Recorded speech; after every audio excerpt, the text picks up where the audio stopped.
Siro ateuliwa kuwa mwenyekiti wa bodi ya STAMICO. Rais wa Jamhuri ya Muungano wa Tanzania Daktari Samia Suluhu Hassan amefanya uteuzi wa viongozi mbalimbali akiwemo IGP mstaafu Balozi Simon Nyakolosiro ambaye ameteuliwa kuwa mwenyekiti wa bodi ya shirika la madini taifa STAMICO, akichukua nafasi ya Meja Jenerali mstaafu Michael Samuyo ambaye amemaliza muda wake.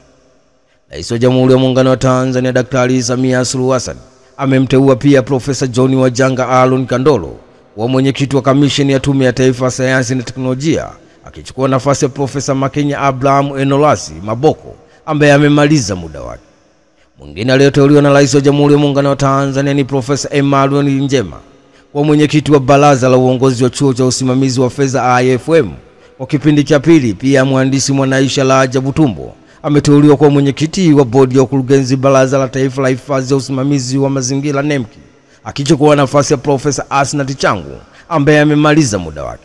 Pia rais amemteua Rosemary William Silaa kwa mwenyekiti wa bodi ya udhamini Bohari ya Dawa MSD kwa kipindi cha pili mfululizo. Ni taarifa kutoka jijini Dar es Salaam. Hatimaye Rais wa Jamhuri ya Muungano wa Tanzania Daktari Samia Suluhu Hassan amefanya uteuzi wa viongozi mbalimbali akiwemo IGP mstaafu Balozi Simon Nyakolosiro ambaye ameteuliwa kuwa mwenyekiti wa bodi ya shirika la madini taifa STAMICO, akichukua nafasi ya Meja Jenerali mstaafu Michael Samuyo ambaye amemaliza muda wake. G55 watoa kauli kuzuia uchaguzi kutamwagika damu. John Mlema akiongea kwa niaba ya G55 jijini Dar es Salaam ametoa kauli na kusema wapo wanaojenga hoja kushiriki uchaguzi ni kupeleka vijana wakamwage damu, kwamba tuna njaa ya damu, wakati huo wakihamasisha tukazuia uchaguzi. Hivi damu itamwagika wakati gani zaidi? Wakati wa kushiriki uchaguzi au wakati wa mapambano na dola na polisi na majeshi wakati wa kuzuia uchaguzi? Wapo wanaotaka kuhamasisha kwamba kuzuia uchaguzi ya kutomwagika damu. Watu wanakwenda kutangaza kupambana na dola na majeshi kuzuia uchaguzi, kitu ambacho hakijawahi kufanikiwa popote duniani. Watu wanapambana wakiwa ndani ya uchaguzi. Hii tupe tafsiri gani? Wakati gani damu inamwagika zaidi? Sisi tunaotaka tugombee tunakwenda kuepusha vijana wetu kuumizwa wakati wa kuzuia uchaguzi. Ni maneno ya John Mlema akiongea kwa niaba ya G55 jijini Dar es Salaam, akitoa kauli yake kumbe wapo wanaojenga hoja kushiriki uchaguzi ni kuwapeleka vijana wakamwage damu, kwamba tuna njaa sana na damu, wakati huo wakihamasisha tukazuia uchaguzi. Hivi damu inamwagika wakati gani zaidi? Wakati wa kushiriki uchaguzi au wakati wa mapambano na dola na polisi na majeshi wakati wa kuzuia uchaguzi? Hatimaye Daktari Nchimbi atoa kauli ya kuna wa kuzuia uchaguzi. Katibu mkuu wa Chama cha Mapinduzi CCM Balozi Daktari Emmanuel John Nchimbi amesema uchaguzi mkuu wa mwaka 2025 utafanyika kama ulivyoelekezwa na Katiba ya Jamhuri ya Muungano wa Tanzania, na kwamba hakuna mtu binafsi au chama au mamlaka yoyote hata juu ya serikali inayoweza kuzuia uchaguzi. Emmanuel Nchimbi akiongea katika mkutano maalum wa jukwaa la wanahariri Tanzania TEF uliofanyika mjini Songea, Daktari Nchimbi amesema utaratibu wa uchaguzi nchini ni wa kikatiba na umeendelea kuzingatiwa tangu mwaka 1960. Nchi yetu ina taratibu za kufanya uchaguzi kila baada ya miaka mitano. Hakuna raia yote, hata rais au makamu wa rais au waziri mkuu, mwenye mamlaka ya kusema uchaguzi hautafanyika. Ametoa kauli hiyo kufuatia mjadala unaoendelea juu ya ushiriki wa vyama vya siasa, hasa Chama cha Demokrasia na Maendeleo Chadema katika uchaguzi huo, wakisema bila mabadiliko ya mfumo wa uchaguzi hautakuwepo, wakimaanisha no reform no election. Ni taarifa kutoka huko Songea. Hatimaye Katibu mkuu wa Chama cha Mapinduzi CCM Balozi Daktari Emmanuel John Nchimbi amesema uchaguzi mkuu wa mwaka 2025 utafanyika kama ulivyoelekezwa na Katiba ya Jamhuri ya Muungano wa Tanzania, na kwamba hakuna mtu au binafsi au chama au mamlaka yoyote hata ya juu ya serikali inayoweza kuzuia uchaguzi usifanyike. Hatimaye Donald Trump atoa kauli. Rais wa Marekani Donald Trump ameitangaza na kuionyesha rasmi kadi ya godi ikiwa na jina la Trump Card yenye sura ya Trump, ambayo itagharimu US milioni 5 sawa na bilioni 13, ambapo mtu atakayenunua atapata fursa ya kuwa mkazi wa kudumu nchini Marekani kama ilivyo kwa watu wenye green card. Mpango wa kuanzishwa kwa kadi hiyo ulitangazwa mara ya kwanza na utawala wa Trump mwezi Februari mwaka huu, ambapo rais wa Marekani Donald Trump amesema ndani ya wiki 2 kutoka sasa kadi hizo zitaanza kuuzwa zikiwalenga zaidi raia wa kigeni wenye uwezo mkubwa wa kiuchumi, ambapo rais wa Marekani Donald Trump analenga kuongeza kipato kwa taifa la Marekani kupitia kadi hizo, na tayari Donald Trump amesema kadi ya kwanza atainunua yeye mwenyewe.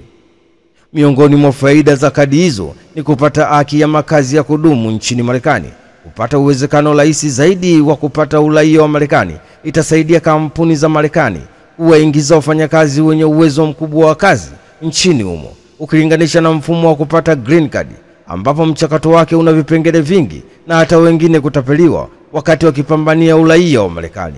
Ni taarifa kutoka nchini Marekani. Hatimaye rais wa Marekani Donald Trump ameitangaza na kuonyesha rasmi kadi ya green card, ambapo Donald Trump ameita Trump card yenye sura ya Trump, ambayo itagharimu US milioni 5 sawa na bilioni 13, ambapo mtu atakayenunua atapata fursa ya kuwa mkazi wa kudumu nchini Marekani kama alivyo kwa wakazi wengine wenye green card. Ni kosa la jinai kupekua simu ya mpenzi wako. Mkaguzi msaidizi wa Jeshi la Polisi Tanzania kitengo cha dawati la jinsia, ulinzi wa watoto, makao makuu ya kipolisi Dar es Salaam, Afande Wilford Wila amewakumbusha Tanzania kuwa kwa mujibu wa Katiba ya Jamhuri ya Muungano wa Tanzania ni kosa la jinai kupekua simu ya mpenzi wako au simu ya mtu mwingine yoyote bila ridhaa yake. Akizungumza baada ya kutoa semina kwa makundi maalum likiwemo kundi la polisi jamii, makundi mbalimbali mkoani Geita, Afande Wila amesema amelazimika kuwakumbusha hayo kwa kuwa kumekuwa na changamoto kubwa sana katika familia, hasa kwa mke na mume kugombania simu kwa nia ya kutaka kupekua, kutazama kilichomo. Afande Wila amesema unakuta mwanamke au mke anagombania simu ya mume au mume anagombania simu ya mke, sio kwa nia njema ila kwa nia ovu, kwa lengo la kupekua simu ya mwenzie. Kwa mujibu wa Katiba ya Jamhuri ya Muungano wa Tanzania, kila mtu ana haki ya faragha na usiri.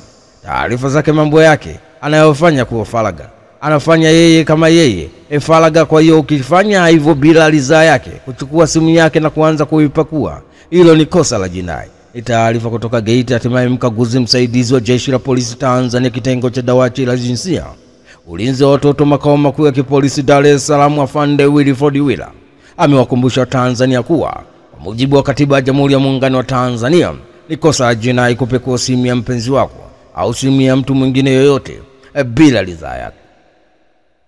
Tundu Lissu atengua uteuzi wa Catherine Ruge. Mwenyekiti wa Chama cha Demokrasia na Maendeleo Chadema Taifa Tundu Antipas Lissu ametengua uteuzi wa mjumbe wa sekretarieti maalum wa dawati la jinsia wa Chama cha Demokrasia na Maendeleo Chadema Catherine Ruge. Taarifa hiyo imetolewa na mkurugenzi mawasiliano na uenezi wa Chama cha Demokrasia na Maendeleo Chadema Brenda Lupia, huku akisisitiza kuwa no reform no election inaendelea kuchanja mbuga kanda ya kusini. Itakumbuka Catherine ni miongoni mwa watiania wa uchaguzi mkuu wa mwaka 2025 kutoka Chama cha Demokrasia na Maendeleo Chadema waliojiita G55, waliotoa waraka wa kupinga maamuzi ya Chama cha Demokrasia na Maendeleo Chadema kuzuia uchaguzi mkuu wa mwaka 2025 endapo mabadiliko ya mfumo ya uchaguzi hayatafanyika. Endapo baada ya waraka huo kusambaa kwa watu kujiuliza kama Catherine ameweka sahihi yake mwenyewe, baadaye Ruge aliandika na kuthibitisha kuwa ni sahihi yake. Ni taarifa kutoka jijini Dar es Salaam. Hatimaye mwenyekiti wa Chama cha Demokrasia na Maendeleo Chadema Taifa Tundu Antipas Lissu ametengua uteuzi wa mjumbe wa sekretarieti maalum wa dawati la jinsia wa Chama cha Demokrasia na Maendeleo Chadema Catherine Ruge. Daktari Nchimbi atoa kauli. Katibu mkuu wa Chama cha Mapinduzi CCM Balozi Daktari Emmanuel Nchimbi amewataka watendaji wa Chama cha Mapinduzi CCM kuhakikisha wanafanya mambo yanayojibu changamoto za wananchi, huku akisisitiza kuwa Chama cha Mapinduzi CCM sio chama cha viongozi bali ni chama cha wanachama. Balozi Daktari Emmanuel Nchimbi amesema hayo wakati akiongea na wananchi wa Mbinga mjini alipokuwa njiani kuelekea wilaya Nyasa, ikiwa ni ziara yake ya siku 5 katika mkoa wa Ruvuma. Daktari Nchimbi amesema amani na utulivu ndio kipaumbele cha kwanza. Tunataka chama chetu kiwe chama cha wanachama na sio chama cha viongozi. Chama chetu lazima kiendelee kufuata wananchi wanataka nini, kwa kujua kutoka kwa wanachama wetu. Chama chetu akiwakilishi mawe, chama chetu akiwakilishi matofali, bali Chama cha Mapinduzi CCM kinawakilisha wananchi. Ni taarifa kutoka huko Ruvuma. Hatimaye katibu mkuu wa Chama cha Mapinduzi CCM Balozi Dr. Emmanuel Nchimbi amewataka watendaji wa Chama cha Mapinduzi CCM kuhakikisha wanafanya mambo yanayojibu changamoto za wananchi, huku akisisitiza kuwa Chama cha Mapinduzi CCM sio chama cha viongozi bali ni chama cha wanachama. Rais Samia kufanya ziara ya siku 3 nchini Angola. Rais wa Jamhuri ya Muungano wa Tanzania Daktari Samia Suluhu Hassan anatarajia kuanza ziara ya kiserikali ya siku 3 katika Jamhuri ya Angola kufuatia mwaliko wa rais wa nchi hiyo, ambapo ziara hii inalenga kukuza na kuimarisha zaidi mahusiano ya kihistoria na kidugu kati ya Tanzania na nchi ya Angola. Taarifa iliyotolewa na mkurugenzi wa mawasiliano ya Rais Ikulu Sharifa Nyanga amesema akiwa nchini Angola, Rais wa Jamhuri ya Muungano wa Tanzania Daktari Samia Suluhu Hassan atapata fursa ya kufanya mazungumzo na rais wa nchi hiyo, kuhutubia bunge la Angola, kuweka shada la maua katika mnara wa kumbukumbu wa muasisi wa taifa hilo hayati Rais Antonio Agostinho Neto, pamoja na kutembelea kiwanda cha mafuta cha Luanda. Uhusiano wa Tanzania na Angola uliasisiwa na waasi wa mataifa hayo wawili, hayati baba wa taifa Mwalimu Julius Kambarage Nyerere na hayati Rais Antonio Agostinho Neto, waliokuwa na maono ya pamoja ya kukomboa Afrika na watu wake. Uhusiano unaendelea kuimarika siku hadi siku, na sasa unajikita katika kukuza uchumi, hasa katika sekta za biashara, uwekezaji, maendeleo ya miundombinu, mafuta na gesi, madini, uchumi wa bluu, afya, elimu na utalii, kama ilivyoainishwa kwenye tume ya pamoja ya ushirikiano wa ziara hiyo. Itashuhudiwa pia na uwekaji saini wa hati ya makubaliano ya MOU katika masuala yanayolenga kufungua fursa za kibiashara na uwekezaji na jitihada za kuimarisha ulinzi na usalama. Rais wa Jamhuri ya Muungano wa Tanzania Daktari Samia Suluhu Hassan amealikwa pia na Spika wa Bunge wa Angola Caroline, ambaye naye pia ni mwanamke, kuhutubia bunge la nchi hiyo, na atakuwa na rais wa kwanza mwanamke kutoka barani Afrika kuhutubia bunge la Angola. Ni taarifa kutoka huko nchini Angola. Hatimaye Rais wa Jamhuri ya Muungano wa Tanzania Daktari Samia Suluhu Hassan anatarajia kuanza ziara ya kiserikali ya siku 3 katika Jamhuri ya Angola kufuatia mwaliko wa rais wa nchi hiyo, ambapo ziara hii inalenga kukuza na kuimarisha zaidi mahusiano ya kihistoria na kidugu kati ya Tanzania na nchi ya Angola.